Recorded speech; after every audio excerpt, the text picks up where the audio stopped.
Vamos con nuestros compañeros Dale, y con nuestro invitado también, allí. que imagino que todos tienen algo para decir respecto a esto, porque somos todas personas que nos interesa la política. ¿Cómo están? ¿Qué tal? ¿Qué ¿Cómo tal, va? Artemio? ¿Qué Bueno. decís, Carlos? ¿Cómo estás? Acá estamos, bien, escuchándolos atentamente. Bueno, ¿compartís algún matiz? No, me parece que han hecho un buen análisis. Creo que hay varias cosas, ¿no?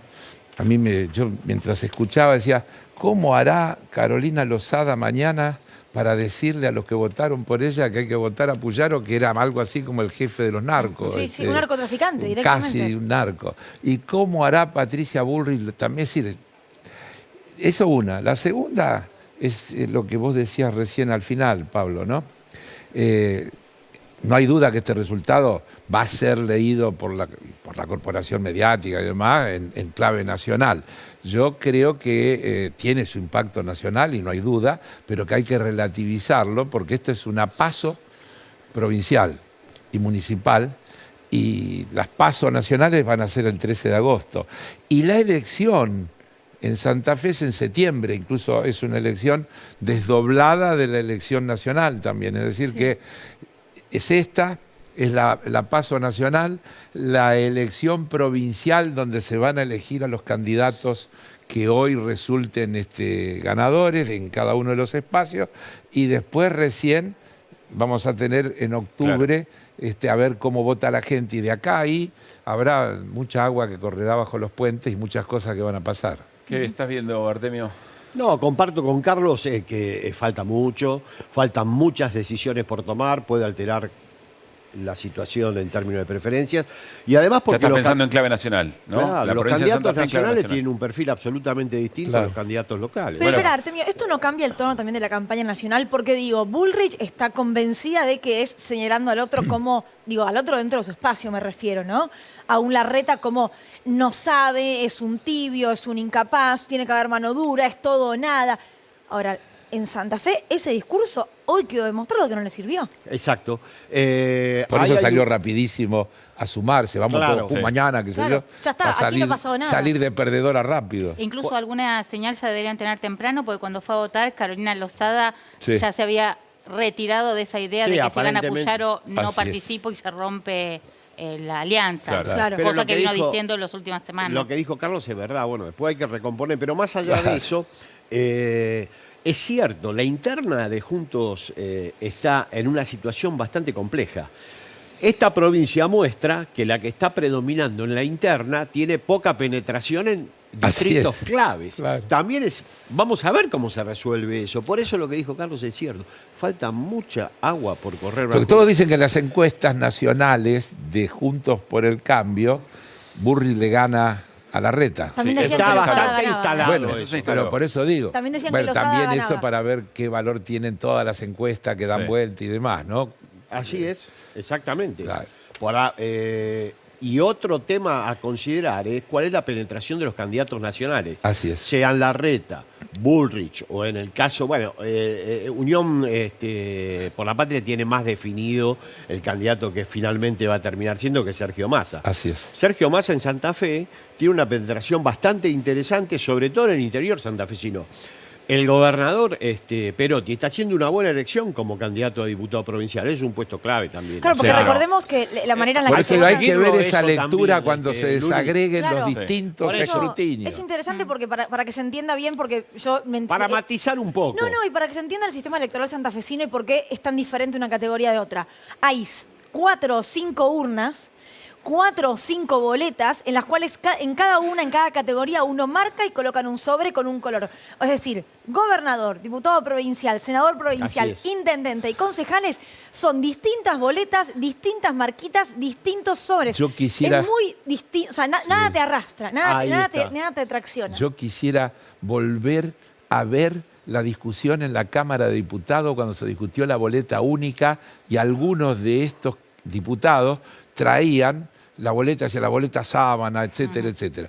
¿Ustedes vieron las boletas, la cantidad de boletas que tenía que tener un elector hoy en Rosario, por ejemplo? Carlos, vamos a escuchar a Maximiliano Puyaro. Dale. Volvemos a eso Escuchémoslo, enseguida. ya volvemos. Porcentaje de carga en lo que son el escrutinio provisorio, con lo cual vamos a esperar un ratito y en media hora aproximadamente voy a salir nuevamente a darles mayores certezas. Además estamos esperando a la fórmula, a Horacio Rodríguez Larreta y a Gerardo Morales, así que tenemos unos instantes más. Yo en este momento y ante todo el país siento que viene el cambio en la República Argentina, que es un cambio que parece no detenerse en ningún punto de nuestro país, y claramente también se dio el cambio en la provincia de Santa Fe con una marcada tendencia al triunfo de Unidos para Cambiar Santa Fe y al triunfo de Juntos por el Cambio. Y en ese sentido quiero agradecerle sinceramente y profundamente a Martín Lustó, al senador Martín Lustó, porque es una persona, y te lo digo acá en Santa Fe, en un día importante para mí, que siempre apostaste a nosotros y siempre apostaste a la renovación de Juntos por el Cambio cuando muy pocos creían en nosotros que podíamos realmente llevar adelante cosas importantes. Y quiero hacerlo partícipe también de este encuentro, Martín, porque el cambio que hoy empezó en la provincia de Santa Fe, el domingo que viene se va a materializar también en la ciudad de Córdoba con Rodrigo de Loredo, que va a ser el próximo intendente y ustedes lo van a ver. Y el cambio que viene se va a dar también con Martín Lustó en Capital Federal. Por eso quiero agradecerte y te pido que digas unas palabras acá en Santa Fe, pero nuestro eterno agradecimiento a vos, Martín. Ahí escuchábamos a Maximiliano Puyaro. Claro, bien lo decía Gaby, están esperando que llegue Larreta para hacer el gran festejo, ¿no? Pero además otra cosa, esto que acaba de decirle Puyaro a Lustó, respecto de que él va a ser el gran ganador en la ciudad de Buenos Aires, tampoco lo podía decir sin precio de Larreta, sin pagar ningún precio, porque antes ya Carolina Lozada había reconocido la derrota en la interna, con lo cual hay una espera efectivamente y un dos tiempos respecto de cómo manejar. Una muy buena victoria de Puyaro, de un sector del radicalismo y bueno, y el intento de trasladarlo a lo nacional. Quiero volver un segundito a la figura de Perotti, porque Perotti no estuvo muy involucrado en la campaña y es cierto que va a resguardar el perotismo como primer candidato a legislador provincial, digamos, ¿no? Porque más allá de que se puedan sumar más votos de algunos lugares favorables al peronismo, es una elección todos los exgobernadores que genera muchas preguntas para el peronismo en Santa Fe. Exactamente. ¿No? Cuidan mucho el lugar del diputado provincial. El que maneja la Cámara de Diputados es muy importante como interlocutor del gobierno que venga, del signo que fuere. Así que hay que seguir mucho la elección de Perotti, que está siendo buena. Puyaro, bastante arriesgado en proyectar tanto, sobre todo en la ciudad de Córdoba y en la ciudad de Buenos Aires, dos candidatos que son más que controvertidas las afirmaciones. Pero bueno, igual comenzó Artemio, diciendo que tuvo una actitud... Vos sabés mucho más que yo de No, esto, mucho más no, pero viste que es un poco arriesgado. Hay que mirar después en esta elección, no el dato global, insisto, hay que desagregar cuando se vea diputados provinciales, cuando se vea cómo fue la elección de Rosario. Yo creo que vamos a ver matices en esos datos que van a marcar diferencias con ese dato general. Pero Carlos, nada lo más que vos eso dijiste digo. inicialmente es real. La lectura de los medios nacionales sí, va a ser esta o más todavía. Más, claro. Sí. Bueno, No existen, son las reglas de juego también, ¿no? Digo, son las reglas de juego. porque el Larreta va a decir porcentaje se terminó el general kirchnerismo. ¿Eh? Y Larreta va a decir se terminó el kirchnerismo. terminó el kirchnerismo. No, y Burri también es en lo Y que Burri coincide. también, en eso van a coincidir. Sí, claro. A ver, está todo sobre la mesa igual para que digan eso, ¿no? Si se mantiene este número como número global es muy importante, un 70-20, Para es que un digan número que Juntos por avasallador. el Cambio a nivel nacional va a Yo creo que predominar. no. No lo sé. No lo No, sé. no, van a No, vos decir dijiste eso. que está todo sobre la mesa, Para que yo no digan estoy eso de sí, acuerdo. claro, no, para que digan eso sí. No, yo Sumá entiendo todos que los sí. votos que llevan en todas las elecciones que se hicieron hasta ahora y vas a ver que no es así. Sumá todos los votos. Hay una Lo que situación pasa es que de está, empate. Hay hay que ver empate. hay que ver las provincias que tienen mayor representación nacional. Sí, ¿no? sí, pero la elección, cuando hablemos de la elección nacional, hay un distrito único.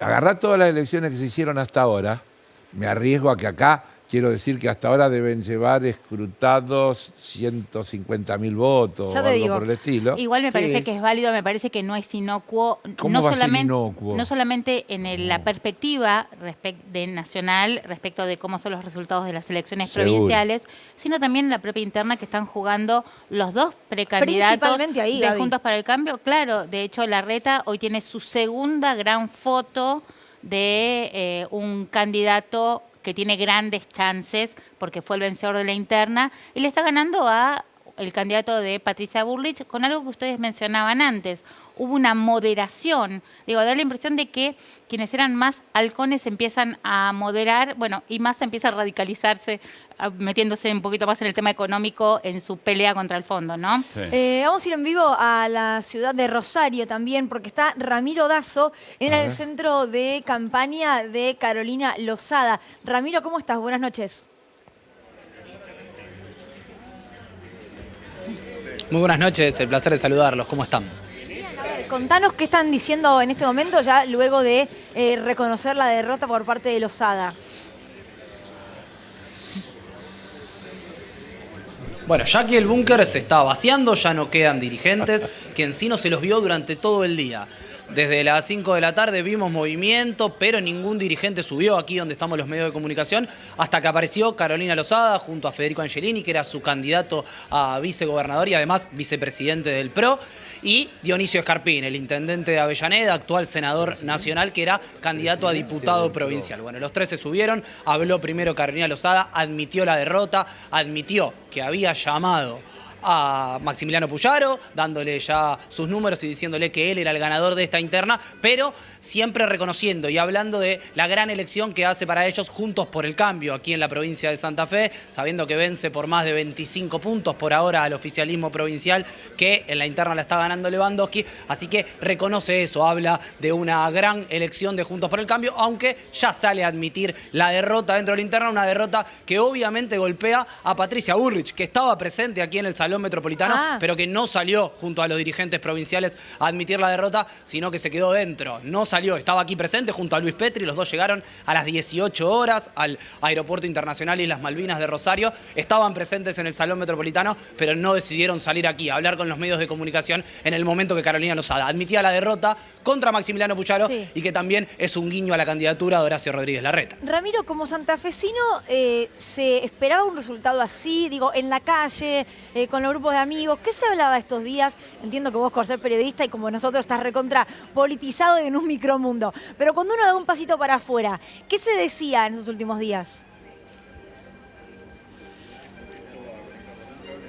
Bueno, Luli, la verdad que la elección provincial PASO no había un gran entusiasmo, como va pasando con las PASO en general en la Argentina hoy. La cantidad de votantes no fue la misma cantidad que en 2019 para las PASO, hubo un 5% menos, pero se sentía en la ciudad de Rosario, donde los números dicen eso, también hay que decirlo, una elección mucho más pareja entre Carolina Lozada y Maximiliano Puyaro. Es más, el apoyo expreso que había hecho Patricia Bullrich en las últimas semanas, vino 2 veces en las últimas 2 semanas, una vez por semana a visitarla a Carolina Lozada, a hacer campaña junto a ella. El día jueves, el último día de campaña, estuvo recorriendo la ciudad de Rosario y la ciudad de Santa Fe. Carolina Lozada junto a Patricia Bullrich, un apoyo muy expreso de la candidata de los halcones del PRO, por decir de alguna manera. Bueno, eso hacía que la elección parecía más pareja, desde el lado de Carolina Lozada se daban ganadores, del lado de Maximiliano Puyaro también, las encuestas decían eso, la calle hablaba quizás algo más de que Maximiliano Puyaro se lo veía más preparado. Ramiro, recordemos que Maximiliano Puyaro fue ministro de Seguridad del gobierno de Miguel Lifchi, del socialismo. El candidato del peronismo, a ver si podemos compartir lo que está diciendo, ya volvemos con Ramiro. Quieren, junto con Silvina, que podamos estar el 10 de diciembre en la Casa Gris de la provincia de Santa Fe. ¿Este resultado? ¿Esperaba este resultado? Uno, por supuesto, que siempre quiere lo mejor. Falta mucho todavía por escrutar. Es lento el proceso. Hay sectores importantes, como sabemos que en Rosario no se han sumado la mayoría de las mesas, y ese es quizás en la zona sur de la provincia, no solamente Rosario, el lugar donde más... Bueno, ahí estábamos escuchando a Marcelo Lewandowski, por supuesto diciendo que falta mucho. En cuanto a que somos la fórmula que va a representar y eso es lo que vamos a hacer a partir del día de mañana. ¿Contacto a nivel nacional? ¿Tuvo contacto a nivel nacional con figuras de Unión por la Patria? No. Nosotros hemos hecho una campaña en Santa Fe con propuestas desde Santa Fe, con dirigentes de Santa Fe, y no hemos tenido contacto a nivel nacional, pero eso no quita que lo pueda haber en los próximos días. Igualmente nosotros esta noche lo que decidía era los ciudadanos santafesinos, y acá no se ponía en juego la elección presidencial, se ponía en juego quienes a partir del 10 de septiembre van a dirimir quién va a gobernar la provincia de Santa Fe a partir del 12. La diferencia que hubo hoy con Juntos por el Cambio es un voto castigo al peronismo, la gente no está conforme con la gestión del gobernador Perotti. ¿Qué notaron ustedes o qué balance hacen? Yo la verdad que no sé, porque en la otra fórmula había una candidata que acusó fuertemente al otro candidato, así que no sé a quién castiga o qué se castiga. A nosotros lo que nos importa es lo que va a pasar desde el día de mañana. Y por supuesto que nosotros siempre fuimos conscientes y siempre lo dijimos. Continuar lo que está bien, hay cosas que están mal y la queremos corregir. No escondemos la basura bajo la alfombra ni nos escondemos de las cosas que están mal. Vivimos en una ciudad, al menos yo, Silvina, es de la ciudad de Santa Fe, pero yo vivo en una ciudad que hace 15 años sufre este flagelo tan horrible que es el narcotráfico, con todas las derivaciones violentas. Bueno, enfrente vamos a tener el 10 de septiembre a quien fue ministro de ese proceso durante 4 años. ¿Hubo contacto con el gobernador en las últimas horas? ¿Hubo contacto con el gobernador en las últimas horas? Sí, hemos intercambiado algunos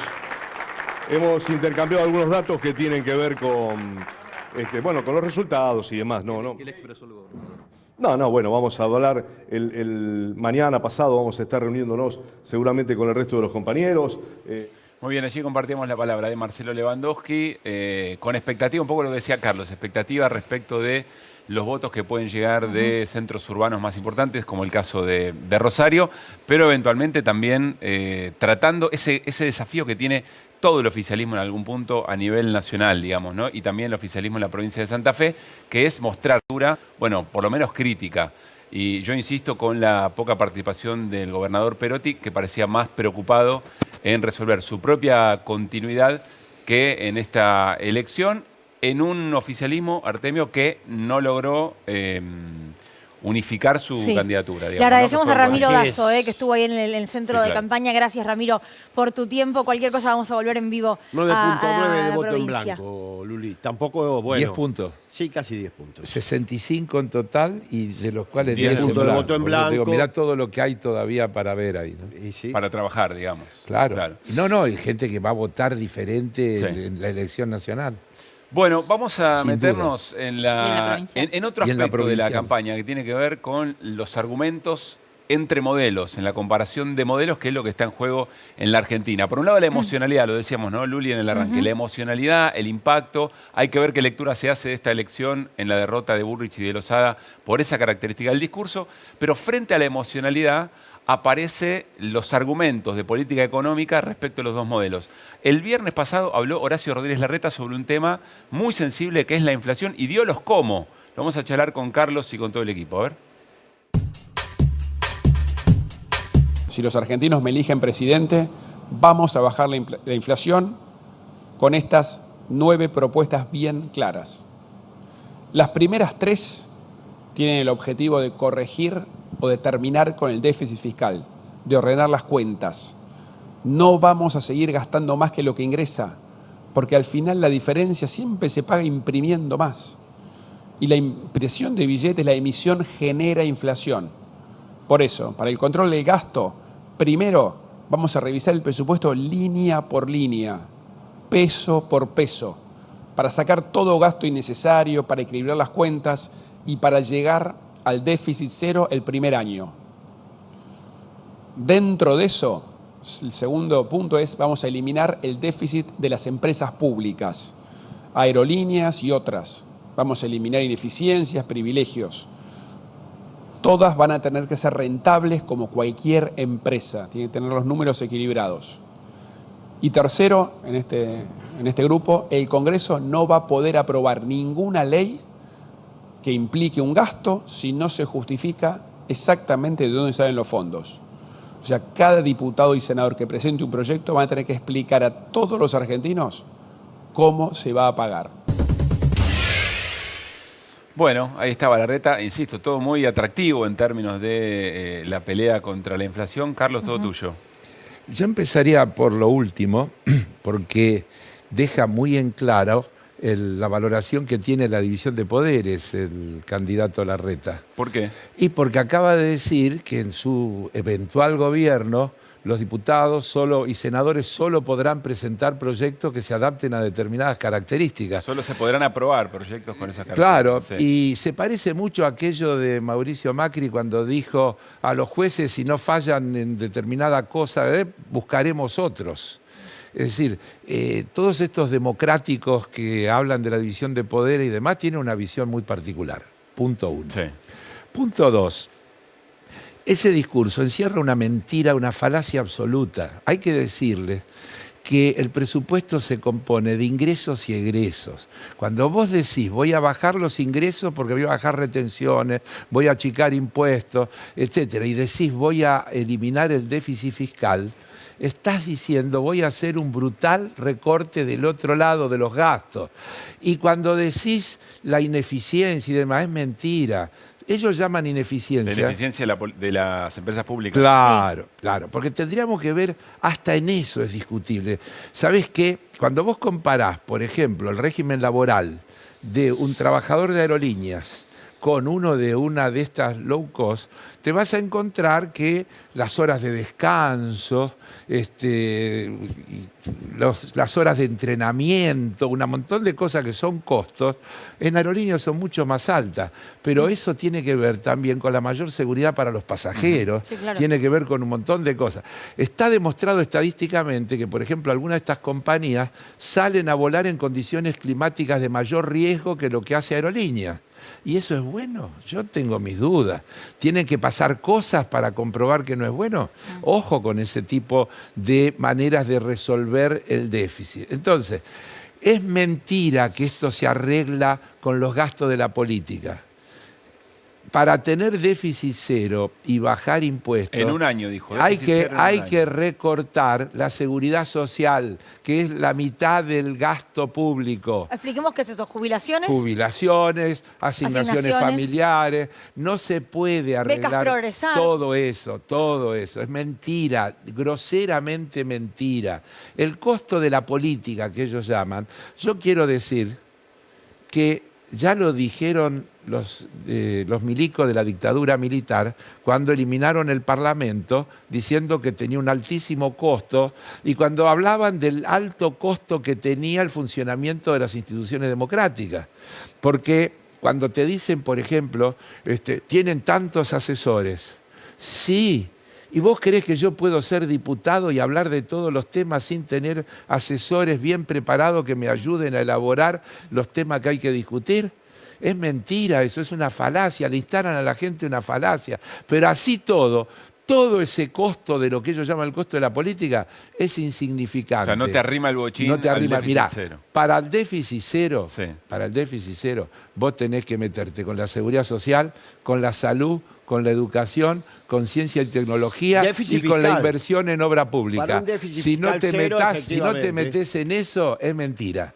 Ahora, la otra manera de resolverlo, que es la que nosotros propiciamos, porque vos sabés que yo digo siempre, nosotros no somos hinchas del déficit fiscal, somos enemigos del ajuste. Entonces, la otra es aumentemos los ingresos. Hagamos como hicimos con el aporte solidario. Generemos ingresos progresivos sobre las grandes ganancias, sobre las grandes fortunas, etcétera, etcétera.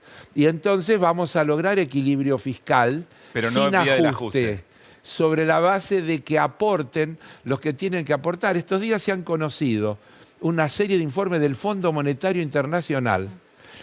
Uno que dice cómo en Europa, no en la Argentina, cómo durante la pandemia, 772 empresas, creo que son, aumentaron de una manera sideral sus ganancias, lo que ellos llaman las ganancias inesperadas, Sí. a costa de que al mismo tiempo hubo 135 millones más de pobres. Pero Carlos, ese es el problema. ¿No iba a ser un proyecto de ley ese en Argentina, el de la ¿Cuál? renta inesperada? Sí, pero no. Guzmán, me acuerdo que lo había presentado. No prosperó como sí prosperó el que presentó Carlos con Máximo. Así es. Porque los proyectos requieren generar mayoría parlamentaria. Y estos muchachos juran, vos sabés que hay una vieja cosa que yo decía siempre. En Estados Unidos, los del Tea Party, que son la derecha del partido de derecha de los republicanos, juran que jamás votarán una ley que implique crear un impuesto o aumentar una alícuota de un impuesto. Bueno, los diputados de Juntos por el Cambio tienen el mismo juramento. Te lo dicen en cada debate, que se oponen a cualquier cuestión que tenga que ver con cambios impositivos, progresivos. Todo el tiempo están diciendo que hay que bajar impuestos, eliminar impuestos, etcétera, etcétera. Que desfinancia el Estado. Que desfinancia el Estado. Por eso digo, si querés llegar a déficit cero y al mismo tiempo desfinanciás al Estado, la única manera es hacer un ajuste. Por eso digo, mentira, digámoslo con todas las letras. No hay déficit cero y baja de impuestos sin brutal ajuste. Brutal ajuste, no es el gasto de la política, brutal ajuste sobre la gente, sobre los servicios públicos. ¿Sabés cuánto vas a pagar el boleto del colectivo cuando venga el ajuste ese? ¿O cuánto vas a pagar todos los servicios públicos y cuánto te va a costar? Porque acá se bajó un poquito el subsidio para un segmento, sí, pero se le mantuvo al resto de la población. Si eliminás ese subsidio y todo el mundo tiene que pagar la tarifa plena de luz y de gas, vas a ver cuánto le va a afectar al salario. Claro. Nos vamos a Bueno, estaban los cálculos. Sergio Massa dijo que el boleto pasaría a 500 pesos. A 500 pesos. Claro. Cristina lo dijo en realidad, ¿no? Después lo dijo Cristina. Sergio los números. Lo refrendó. Bueno, 5.500 están fuertemente pesos subsidiados, claro. Pero perdón, Luli, antes de pasar a Pero además el ese déficit tema, fiscal, hago esto, mira, sí, es hija también de la regresividad distributiva, el déficit fiscal. Claro. Explícalo, traducilo en calle. Quiere decir que la no participación de los trabajadores en la distribución del ingreso también genera situaciones de déficit porque las transferencias de ingresos hacia la cúpula empresaria no se corresponden con un déficit progresivo. Los trabajadores entre 2018 y 2023, el último trimestre medido, transfirieron el equivalente a 87.000 millones de dólares a la cúpula empresaria. Está en el último informe de Flaxo, lo tienen en internet, lo pueden consultar. Obviamente, hay 400 y pico de mil de millones de dólares de argentinos en el exterior, de los cuales la mitad o más está en moneda y el resto está en inversiones diversos.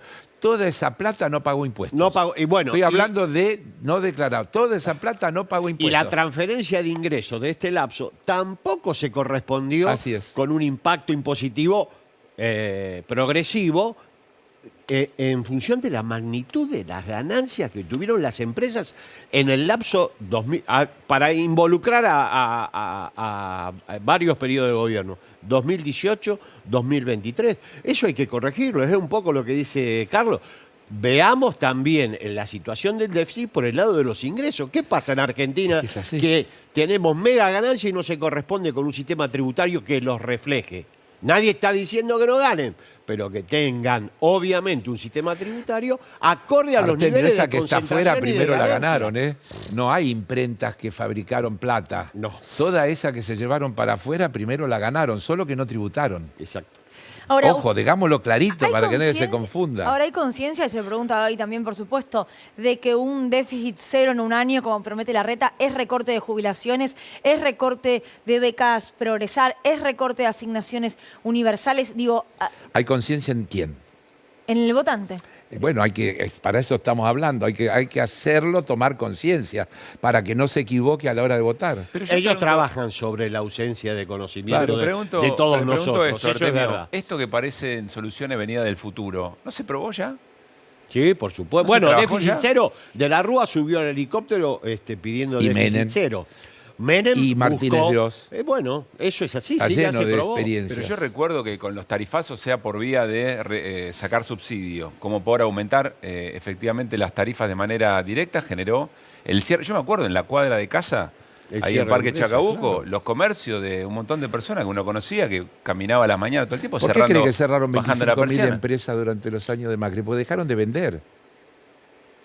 ¿Por qué cree que vos crees que alguna empresa que le va bien cierra? ¿Por qué hubo 25.000 empresas que se cerraron? Pero ¿Por qué aumenta hoy la inversión? Fue con la misma receta que se proponen parecida, lógico. Caída del mercado interno. ¿Por qué se perdió, cuántos, 700, 800.000 puestos de trabajo? Bueno, es el punto que llevó a que en 2018 tomaran el préstamo con el Fondo Monetario Internacional, que es deuda, que es gastar más de lo que te ingresa, como dice Larreta, y que son 45.000 millones de dólares que engrosaron la fuga. Digo, porque además me parece como que hay que se hace deuda igual a déficit. Y digo, muchas veces las deudas tienen que ver con crecimiento, con inversión para el crecimiento. Eso no sucedió en el gobierno de Macri, no sucede habitualmente, seamos justos, que muchas veces las deudas no se toman para eso. Bueno, pero viste que a los candidatos les encanta poner en tu casa, si vos ganás tanto, no gastás más. Gaby, a veces sí gasto porque me endeudo para crecer. Obvio. Voy a dar un ejemplo con algo que no tiene que ver con la Argentina, sino con Uruguay. Todos vimos que en Uruguay hay una complicación inmensa por la sequía y la falta de agua potable. Y la discusión fue que para no endeudarse por el color político de la calle Pou, no se hizo una represa que se debía hacer, que estaba aprobada, pero que bueno, había que poner mucha guita y generar un déficit.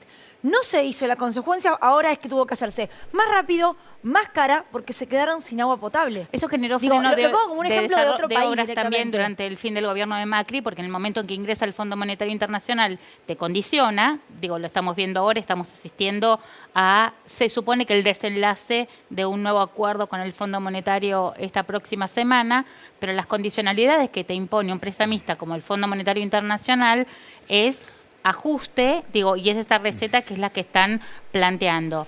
Por eso también me parece que Sergio Massa ventila un poco la posibilidad de tomar como prestamista a China, que tiene también algunas cuestiones que son un poco grises, pues China también integra el Fondo Monetario Internacional y China no es que salís de aquí vas allá. Pero no tiene condicionalidades, porque el problema, vos lo dijiste bien. Pero China tiene, cumple su doble rol, puede ser un prestamista bilateral, pero también integra el Fondo Monetario y con altísima participación, es el tercer país con mayor derecho a voto. Y agregaría, y para prestarte te dice, ojo que tenés que tener con el fondo las cosas arregladas, porque no es sacando los pies del plato. Así que es así, coincido en eso. Yo solo quiero poner énfasis en algo que vos dijiste y que yo coincido. El problema no es tomar un préstamo.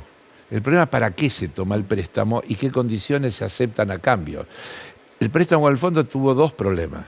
Uno fue para financiar fuga, es decir, no hay contrapartida. Si se hubiera tomado el préstamo para hacer el gasoducto, para hacer Vaca Muerta, para aumentar la capacidad productiva, eso te hubiera ayudado a pagar el préstamo. Yo digo siempre, llevando al ejemplo doméstico, es como si sacaste un crédito en tu casa, pero fuiste al casino y te lo jugaste, en vez de haber comprado algo que necesitabas en la casa. Se la escolasearon. Se la escolasearon vulgarmente dicho. Y la otra cosa es, el Fondo Monetario no es un prestamista más. El Fondo Monetario es un organismo multilateral que tiene objetivos de ordenamiento de políticas públicas y te pone condicionalidades. Y eso hace a lo que hoy se está discutiendo y lo que se discutió en este acuerdo y que no se discutió cuando se tomó el préstamo de Macri. Por eso, cuando Macri decía, esto lo arreglamos en 5 minutos, es porque va y dice dónde hay que firmar. Claro. Cuando vos estás meses negociando, es porque hay un tironeo a ver dónde está la raya. ¿Puede decir que esta negociación o este acuerdo que todavía no se firma o este reacuerdo no se firma es una buena noticia? Sí. ¿Por qué? Porque se está negociando. A ver, yo no sé, no estoy en la cocina. A ver, digamos que la noticia en este momento, y Gaby por ahí nos puede ayudar, es que viajaría mañana la comitiva del Ministerio de Economía y que el viernes podría anunciarse este reacuerdo. Sí, lo que está previsto es que mañana irían, bueno, el equipo que secunda a Massa, que es Gabriel Rubinstein, el viceministro de Economía, Leonardo Madcour, que es jefe de asesores, se lleva a 2 de las personas de confianza del Banco Central también, y que el jueves puede llegar a viajar Massa si se cierra el acuerdo. Massa va a viajar a firmar, ¿no? Yo no estoy tan de acuerdo con Carlos en que sea una buena noticia que se esté demorando esto, porque no sé cuánto se van a flexibilizar las condicionalidades. Para mí es una mala noticia que se haya demorado porque implica que las tres metas que tenía que cumplir el gobierno, que acordó este gobierno ya en este último tramo, no se cumplieron. Las metas de emisión, de déficit fiscal y las metas de acumulación de reservas. No Tuviste en el medio el tema de la sequía. No se cumplieron porque hubo que son sequía. 15, 20 mil millones de dólares nada menos. A ver, yo digo siempre, pongámosle a la Argentina 20 mil millones de dólares más. Pongámosle 20 mil millones de dólares más. ¿Cuál sería el análisis que estaríamos haciendo ahora? Otro. Absolutamente otro. Y no estaríamos teniendo problemas de cumplimiento de las metas que estaban acordadas. Entonces, démosle a cada cosa el valor real que tiene. Efectivamente, la Argentina tuvo un problema que no tiene que ver con ninguna política pública que hizo que las metas que se habían acordado no se hayan cumplido. Y hoy lo que se está discutiendo es esto, porque la Argentina le está diciendo, miren, tuvimos 5.000 millones de dólares más de combustible por la guerra, no nos entraron 20.000 millones de dólares por la sequía, y ustedes ¿qué quieren? ¿Que cumplamos las metas que acordamos? Esas metas se fijaron en un escenario que no fue lo que pasó ni en el mundo ni en la Argentina. Por eso es lo que yo digo, que la discusión tiene sentido, porque yo entiendo que hoy se está discutiendo justamente algunas décimas para que se entienda lo que es importante. Creo que una de las cosas que están discutiendo es si se acepta un déficit fiscal de 1,6 como quiere el fondo o 1,9 como dice la Argentina. Parece nada. Esas 3 décimas después significan mucho en el día a día de la gente. A ver, Carlos, resumiendo, no vamos a decir cuál puede ser un buen acuerdo, porque un acuerdo con el fondo nunca es bueno. Nunca es bueno. Pero ¿cuál sería el menos peor de los acuerdos en esta situación de la Argentina? ¿Qué es lo que se debería discutir satisfactoriamente? Un acuerdo que no implique que haya que hacer ajuste sobre la gente, sobre las condiciones de vida de la gente. La Argentina necesita, es decir, hubo durante el gobierno de Macri y durante la pandemia hubo un deterioro de nivel de vida, una pérdida de ingresos de los sectores populares y eso hay que recomponerlo. Y eso no se puede hacer en el marco de políticas de ajuste.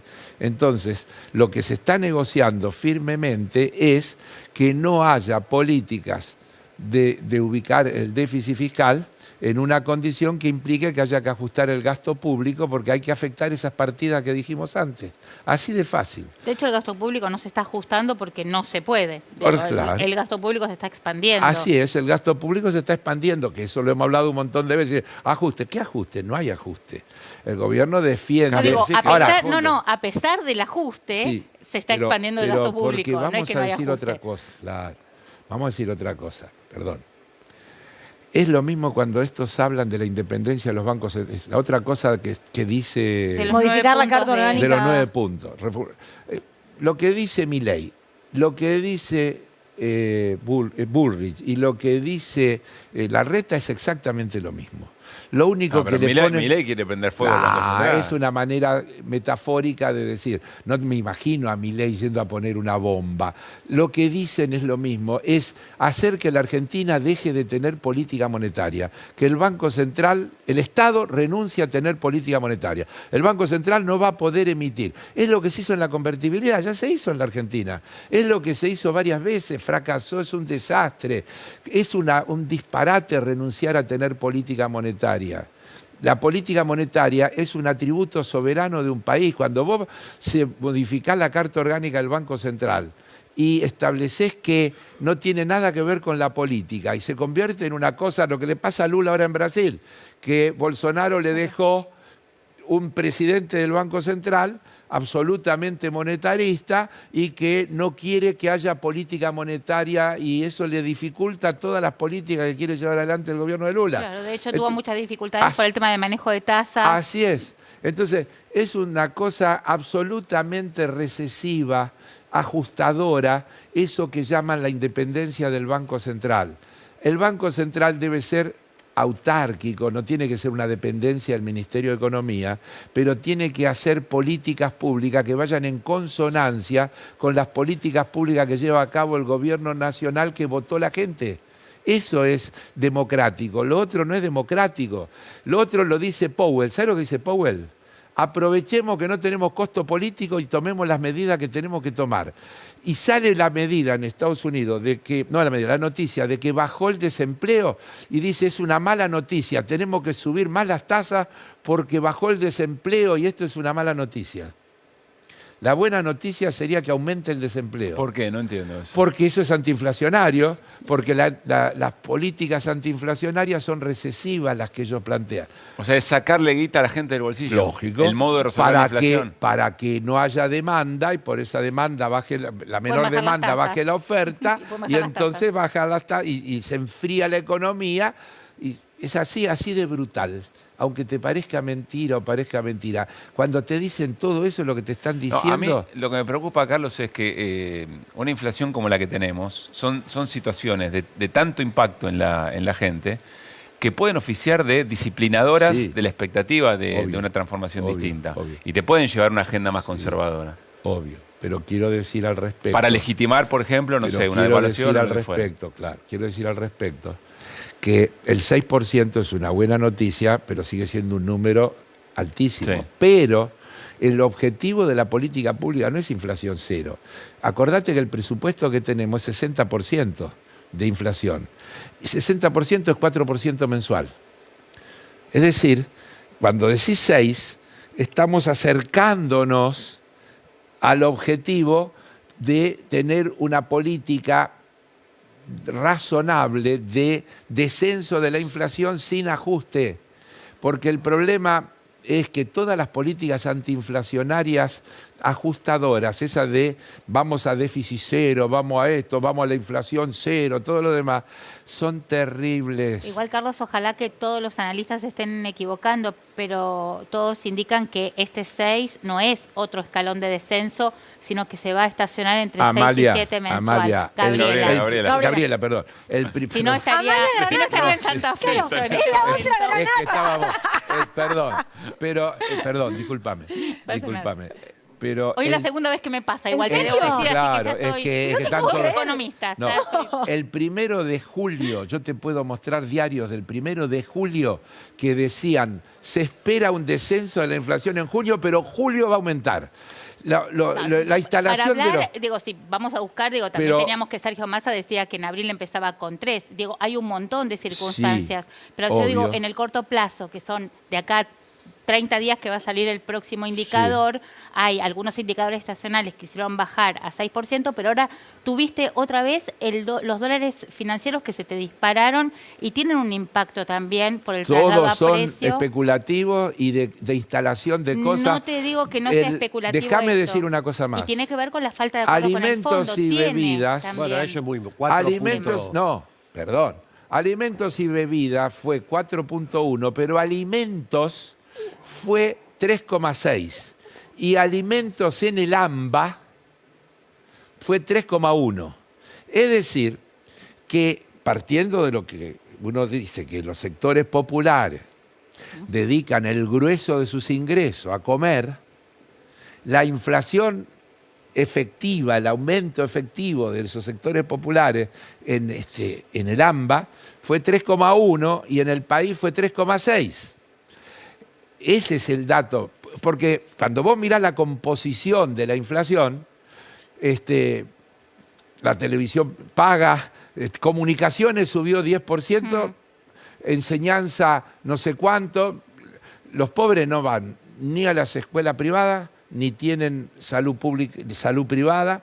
Entonces, no, igual en el índice de inflación tenés muy ponderado alimentos y también precios regulados. Ya sé que está ponderado. Servicios, ya sé que está ponderado. Ya sé que está ponderado, pero estoy absolutamente convencido que la gente de bajos ingresos destina el grueso de sus ingresos a alimentación, vestimenta y transporte. Y no mucho más, lamentablemente no le da para más. Por los ingresos que reciben, no mucho más. No puede más. Dado que los ingresos que reciben son desastrosos. Claro, pero no le da para más. Por lo tanto, cuando medís la inflación, solo tenés que desagregar. Solo digo que respecto de lo que dicen los consultores, es como son las encuestas electorales. Hay acciones de inducción. Cuando te están diciendo va a subir, están trabajando para que suba. Sobre las expectativas, claro. En realidad se sigue importando. Creo que lo dicen consultores que son afines al gobierno también. Se sigue importando con el dólar al tipo de cambio oficial. Se sigue importando con ese dólar. Pero, Carlos, hay una parte que se importa y otra parte que no se puede importar. Y la otra parte que se produce aquí se hace con los costos de aquí, con los salarios de aquí. Entonces, pongámoslo de acuerdo. Yo creo que nos tenemos pongámoslo de acuerdo, porque resulta que si el dólar para importar viene de atrás, los salarios vienen de atrás y las tarifas vienen de atrás y la emisión viene de atrás, acá yo voy a volver a repetir una muletilla mía, han convertido a la inflación como si fuera un fenómeno climático, es autónoma. Es en el único lugar del mundo que la inflación es un fenómeno autónomo. Carlos, en la última intervención... La emisión está en menos de la mitad de la inflación. En menos de la mitad de la inflación. No soy una... Yo te lo digo. Que haga la línea directa yo te lo digo. En menos de la mitad. la emisión. Los salarios estamos diciendo que están atrasados, entonces no fueron. El tipo de cambio dicen que está atrasado, está todo el día diciendo... La mega ganancia empresaria especulativa. Eso. Exacto. Lo que intervino claramente Cristina en su última La puja especulativa de la que pocos consultores hablan. Y el acuerdo con el fondo. La puja sí, dije especulativa. Sí. Es lo mismo. Y el acuerdo con el fondo. Y el acuerdo con el fondo. Dos componentes muy importantes para analizar el nivel de inflación que tenemos en Argentina. La tasa de ganancia empresaria no se explica nada más que por un componente especulativo descomunal. No quiero ingresar en el terreno político, que es lo que quieren lograr con esta mega inflación. Porque sería muy especulativo. Yo creo que hay un proyecto político funcionando. Pero más allá de eso, la mega ganancia empresaria combinada con el tipo de acuerdo que se firmó con el Fondo Monetario es un motor de inflación. Si ustedes ven, cuando comenzamos el ciclo de inflación más alta, es cuando se convalida el acuerdo a través del pase en el Parlamento del Fondo Monetario.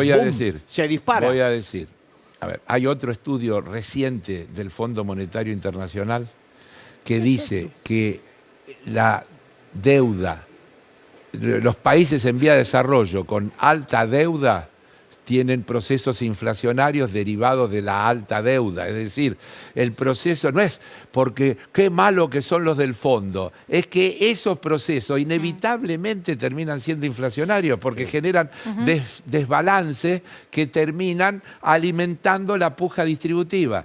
Y todo eso se va vinculando y genera este fenómeno que tenemos enfrente. Es así. Por eso, no hay que tener crédito del Fondo Monetario Internacional. Y ahí, nuestro espacio, tenemos coincidencia absoluta, más allá de debates, matices. No había que haber tomado ese crédito y ahora hay que sacarse este crédito de encima.